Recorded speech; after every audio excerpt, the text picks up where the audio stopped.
Hello, everyone. My name is MrGamingGuitarist, and I am here to review the Supergirl slash the Flash musical crossover episode, which was titled Duet. And this episode made me so fucking happy I could not stop smiling the entire way through, and that's for several reasons, but mostly because this episode represents just how far we've come in the world of adapting comic books to live action.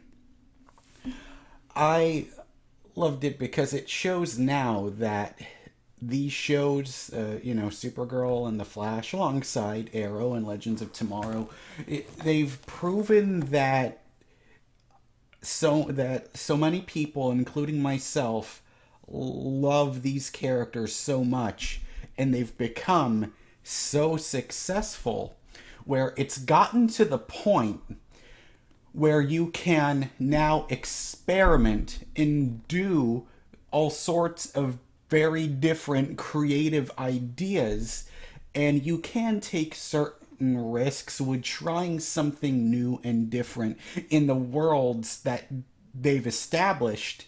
And goddamn, did this pay off. And let me tell you something, okay? Here's what you have to know about MrGamingGuitarist.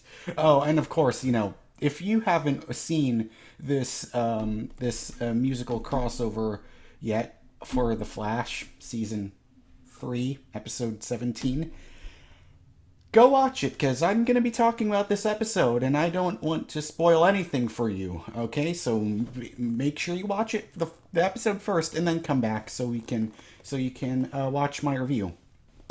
So, anyways, the one thing you need to know about me, MrGamingGuitarist, is I fucking hate musicals. I always thought it was so goddamn stupid. I never understood it. Why the hell are these people singing? Why do you do these people need 5 minutes to explain something that would take 10 seconds to just say in one sentence? That's how I used to think about musicals, but the way they handled it here, it was just so cleverly well done. And because I get the context, because I've been watching Supergirl and The Flash. I never missed a single episode, and I've gotten to the point where I love these shows, I love these characters, I love Barry, I love Kara, and now it's like everything just, we understand the context of where these characters are coming from. So now when you put them in this situation, it turns into nothing but great. It turns into nothing but great fun, and the spin on it. So the Music Meister, if you watched my review of last night's Supergirl, the Music Meister shows up, and he has like Hypnotoad powers, that the same powers as the Hypnotoad from Futurama, and he knocks out Kara.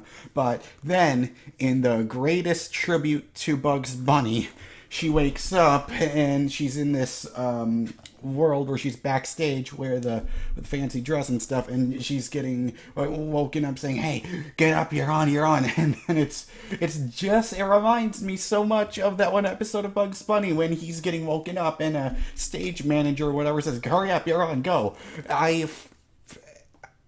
Once I think I might be the only one seeing that Bugs Bunny connection, but because of that, and because Looney Tunes is the very first franchise of anything that I fell in love with when I was a kid, just because it gave me just nostalgia for that, in that same situation, I knew this was going to be good.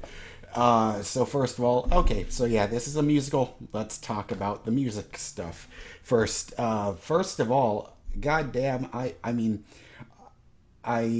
knew Melissa Benoist can sing, because I knew that she was on Glee before, and but goddamn, she is fucking great. she's a really great singer. Like when I first like that scene when Barry, when Music Meister Hypnotoad knocked out Barry, and then woke up, and then I heard someone sing. I was like, God damn, is that what Kara's singing?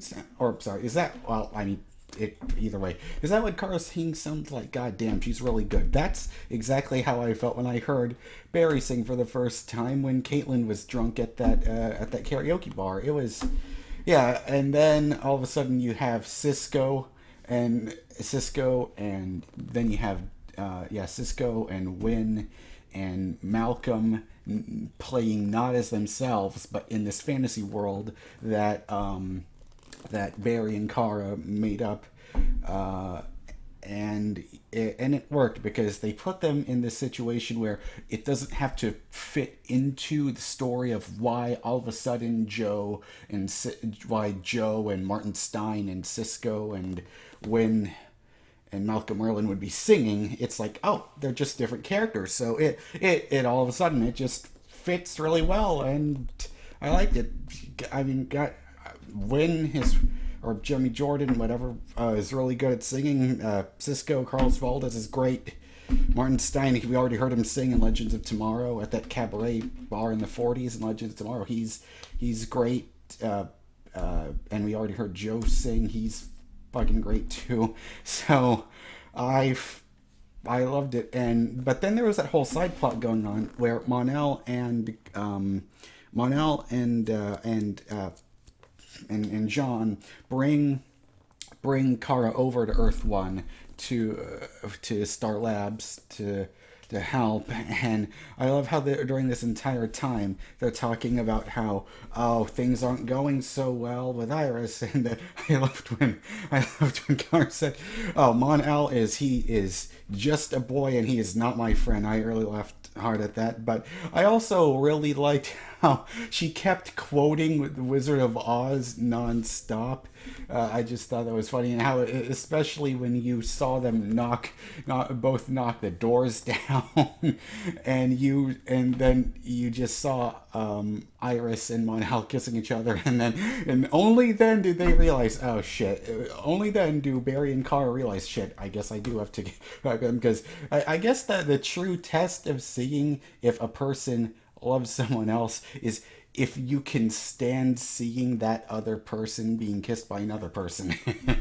And that test worked. And anyways, I really liked seeing seeing Wally and Jean and Cisco teaming up against the Music Meister. And I don't know if the Music Meister is like this in the comics, but I didn't know that he could steal other people's powers. Is this like a thing that they wrote just for this show, or is it just? I've got no clue. But yeah, it was really good. Seeing that whole team up where Cisco's like, Jean, I'm gonna take you, like vibe you over here, and then get ready to just smack the shit out of him, and then Wally just runs down and then just smacks the shit out of Music Meister like Roadrunner. Another Looney Tunes reference. Yeah, it's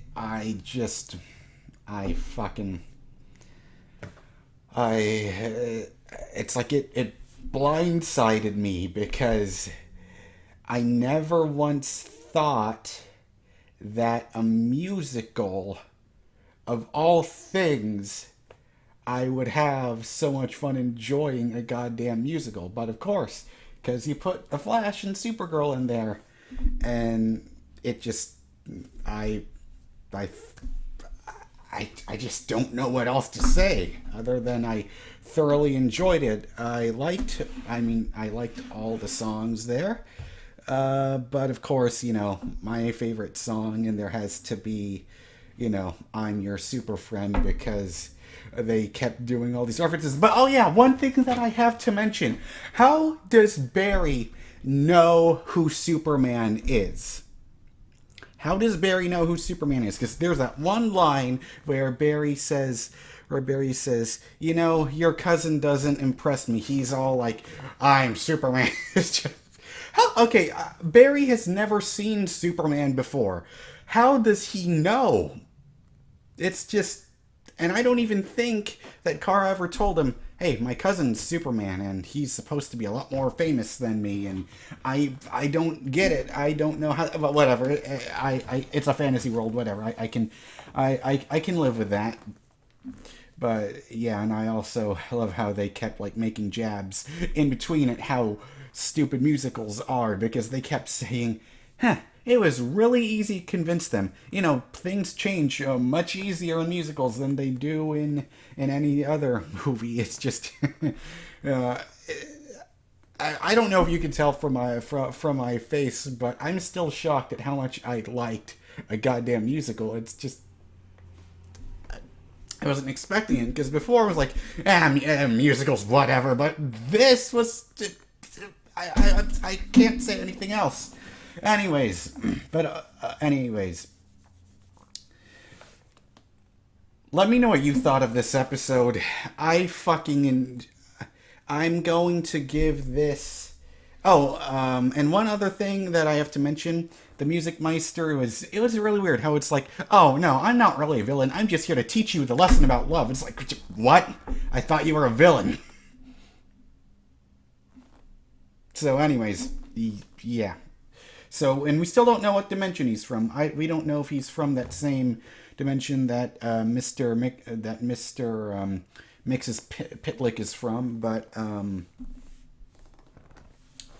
anyways, yeah.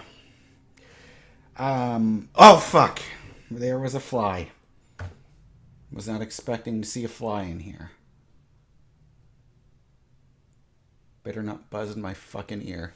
Anyways, I'm going to give this. I give this a 9.5 out of 10, easily, without a doubt, in my top 5 favorite episodes of season 3 of The Flash, and definitely memorable for the whole and for this entire DC CW universe. And to think, I'm putting a fucking musical in that list. Me, a person that wants nothing to do with musicals, putting a fucking musical in that list. But anyways. It speaks to how great it is if I can really enjoy it. But anyways, let me know what you thought in the episode, in the comments below, and I'll see you next time. Goodbye.